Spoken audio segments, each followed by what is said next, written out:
दोस्तों, क्या आपने कभी सोचा है कि जब संगीत की दुनिया के दो दिग्गज, एक वो जो धुन के साथ प्रयोग करने के लिए पागल था और दूसरा वो जिसकी आवाज में साक्षात खुदा बसता था, एक बंद कमरे में मिलते होंगे तो क्या होता होगा? संगीत की लय थोड़ी तेज होती है। आज की कहानी हमें ले चलती है मुंबई के उस सुनहरे दौर में, जहां एक तरफ पंचम दा कांच की बोतलों और माचिस की डिब्बियों से संगीत पैदा करने की कोशिश कर रहे थे और दूसरी तरफ रफी साहब अपनी रूहानी आवाज से उस प्रयोग को अमर बनाने की तैयारी में थे। ये सिर्फ एक गाने की रिकॉर्डिंग नहीं थी, बल्कि जुनून, सादगी और एक गहरी दोस्ती की दास्तान थी। चलिए जानते हैं उस दोपहर की कहानी, जब स्टूडियो की बिजली तो गुल हो गई, लेकिन संगीत की रोशनी और तेज हो गई। शुरू करते हैं आज का ये खास वीडियो। मुंबई की एक सुनहरी दोपहर थी। मशहूर संगीतकार पंचम, जिन्हें लोग आर.डी. बर्मन भी कहते थे, अपने रिकॉर्डिंग स्टूडियो में अकेले बैठे थे। उनके सामने मेज पर ढेरों वाद्य यंत्र और कागज बिखरे पड़े थे। वो एक ऐसी धुन बनाने की कोशिश कर रहे थे जो दुनिया ने पहले कभी न सुनी हो, लेकिन वो थोड़े चिंतित थे। क्या कोई गायक उनकी इस नई और तेज लय को पकड़ पाएगा? तभी दरवाजा खुला और चेहरे पर एक सौम्य मुस्कान लिए रफी साहब अंदर आए। उनकी आवाज में वही पुराना शहद था। जब उन्होंने कहा, पंचम, आज चेहरे पर इतनी शिकन क्यों है? रफी साहब को देखते ही पंचम के चेहरे पर चमक आ गई। उन्होंने रफी साहब का स्वागत किया और उन्हें अपनी नई धुन के बारे में बताया। पंचम ने रफी साहब को बताया कि ये गाना बहुत अलग है। इसमें संगीत की पारंपरिक लय के साथ साथ कुछ अजीब और नई आवाजें भी होंगी। पंचम ने पास पड़ी एक कांच की बोतल उठाई और एक पेंसिल से उस पर टिंग टिंग की आवाज निकाल कर दिखाई। उन्होंने पूछा, रफी साहब, क्या हम गाने के बीच में ऐसी आवाजें इस्तेमाल कर सकते हैं? रफी साहब ने ध्यान से सुना और मुस्कुराकर बोले, संगीत तो खुदा की इबादत है पंचम। इसमें हर वो आवाज खूबसूरत है जो दिल को छू जाए। रफी साहब माइक्रोफोन के सामने जाकर खड़े हो गए।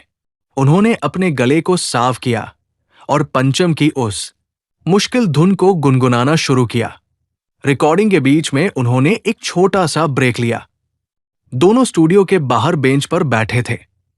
पंचम थोड़े परेशान थे क्योंकि एक धुन सही नहीं बैठ रही थी।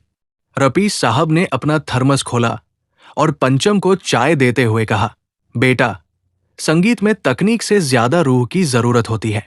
जब तुम धुन बनाओ तो बस ये सोचो कि तुम कुदरत से बातें कर रहे हो। अचानक स्टूडियो की लाइट चली गई और रिकॉर्डिंग मशीन रुक गई। पंचम को लगा कि आज का दिन बेकार हो गया। वो झुंझलाकर अपनी मशीन के बटनों को देखने लगे।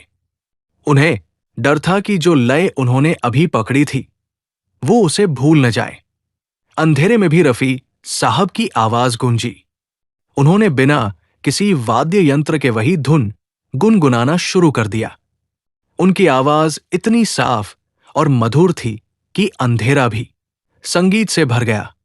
रफी साहब ने पंचम के कंधे पर हाथ रखा और कहा, घबराओ मत, जब तक हमारे अंदर धुन जिंदा है। बिजली जाने से कुछ नहीं होता।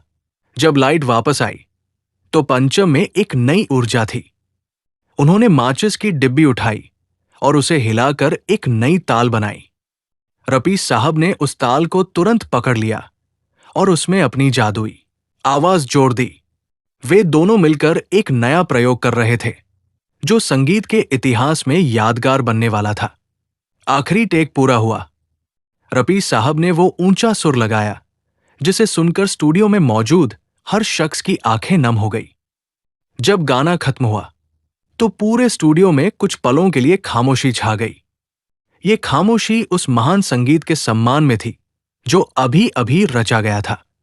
पंचम दौड़कर आए और रफी साहब को गले लगा लिया। उन्होंने कहा, साहब, आपके बिना ये मुमकिन नहीं था। रफी साहब ने मुस्कुराते हुए कहा, यह हमारी दोस्ती का जादू है पंचम।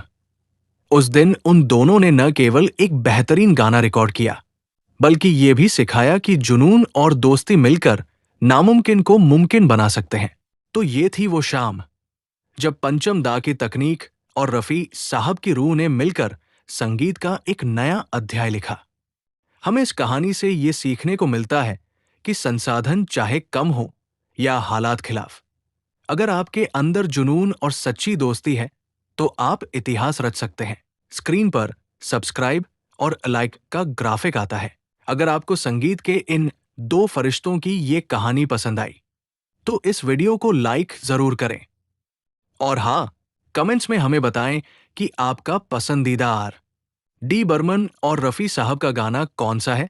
ऐसी ही और दिलचस्प और अनसुनी कहानियों के लिए हमारे चैनल को सब्सक्राइब करना न भूलें। मिलते हैं अगले वीडियो में। तब तक के लिए सुनते रहिए, गुनगुनाते रहिए।